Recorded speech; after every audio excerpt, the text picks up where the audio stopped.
दारू के कारण व्यक्ति के ब्रेन पे या मस्तिष्क पे या दिमाग पर गलत असर होते हैं। उसके कारण हमारे बाकी फंक्शन असर होने के कारण फिर एक किस्म का कमज़ोर रहता है, उत्साह नहीं रहता है, चिड़चिड़ापन रहता है, गुस्सा आता है, मानसिक अस्वस्थता होती है और खून में जो चेंजेस होते हैं उसके कारण ब्रेन पे असर होता है। ब्रेन पे असर होता है तो क्या होता है कि ब्रेन अस्वस्थ रहता है, ब्रेन ठीक से काम नहीं करता। शुरू में हम जब शराब पीते हैं तो ब्रेन में स्टिमुलेशन आता है, लेकिन बार बार शराब पीने से स्टिमुलेशन आने का प्रमाण कम होता है और हमें जो लेवल चाहिए स्टिमुलेशन होने के लिए उसकी मात्रा शराब की बढ़ती है। तो दिन ब दिन हमें ज़्यादा शराब पीने की ज़रूरत पड़ती है।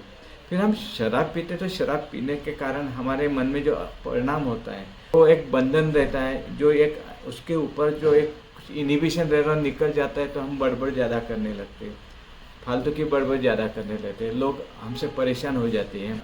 जो भी कुछ हमारे ब्रेन में होते हैं वो उसके कारण ब्रेन का कैपेसिटी कम होता है, ब्रेन का जो फंक्शन होता है वो फंक्शन यहाँ पर होता है। ब्रेन में जो भी कुछ होता है उसका काम ठीक से नहीं हो, ब्रेन का साइज भी सिकुड़ जाता है, ब्रेन का जो काम होना चाहिए ठीक से नहीं होता है तो हम कन्फ्यूजन में जाते हैं, हम डिप्रेशन में जाते हैं, हम तनाव में जाते हैं, उदासीनता में जाते हैं, फ्रस्ट्रेशन में जाते हैं। हमें समझता नहीं हमें खुद को क्या हो रहा है। तो कॉन्शियसनेस जो है, खुद का जो कॉन्शियसनेस है, खुद का प्रेजेंटेशन है, खुद को प्रेजेंट रहना है वो कम होते जाता है और हम स्लेव बनते जाते हैं, शराब के एक गुलाम बनते जाते हैं। क्या हो रहा कैसे हो रहा हमें पता नहीं था। शराबीपन का जो बीमारी है उसका असर हम पे होने के कारण हम जो भी बिहेव करते हैं हमें लगता है हम ठीक कर रहे हैं, हमें कुछ गलत नहीं कर रहे, बाकी लोग ही उसको गलत समझ रहे, बाकी लोग ओपोज कर रहे हैं, हमें तकलीफ दे रहे हैं और फिर हमारी जो सोचना है, हमारा जो बर्ताव बिगड़ता है, जो हमारे बारे में होता है, हम जो भी बोलते हैं हम प्रेजेंट नहीं रहते हैं, हमें कॉन्शियस नहीं रहता था। फिर हम बहुत बार क्या बोले ये भी भूल जाते, क्या हमने गुनाह किया या जो भी वायलेंस किया ये भी भूल जाते।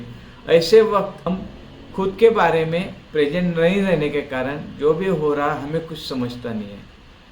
आदमी का जो मेन जो दुश्मन है, दुश्मन ये है कि वो कन्फ्यूजन उसका दुश्मन है।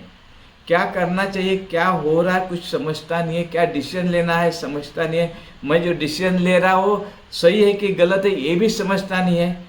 और फिर माइंड का एक ही रहता है अहंकार के कारण मैं जो कर रहा ठीक कर रहा है। और जो कन्फ्यूजन रहता है, जैसे अभी बताया गया है कि मैं गाड़ी चला रहा था, गाड़ी के सामने का कांच पहले ठीक नहीं था, क्लियर नहीं था, अब गाड़ी का कांच क्लियर हो रहा।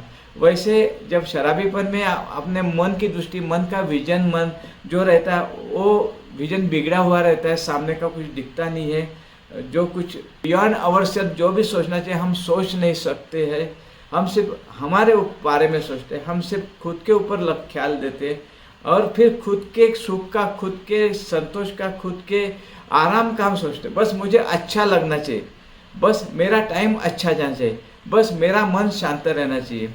और जो हम अस्वस्थता से बोलते हैं उसके कारण हम और अस्वस्थ होते हैं और शांति कुछ मिलती नहीं, उसके कारण हम वो शांति शराब में ढूंढते हैं, शराब के असर में ढूंढते हैं कि भाई ये और एक पेग लिया तो हमें शांति मिली, और एक पेग लिया तो शांति रहेगी। जो मध्य के शुरू के दिनों में जो शांति या जो उत्साह लगता तो बाद में बिल्कुल भी नहीं मिलता, तो हम और उसके ढूंढते, उसके पीछे दौड़ते, लेकिन नहीं मिलता।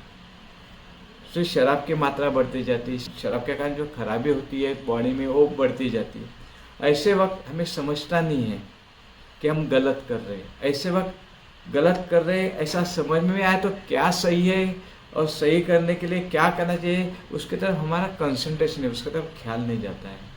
और फिर सबकॉन्शियसली हम क्या कर रहे हैं हमें पता नहीं रहता है, फिर करते रहते हैं।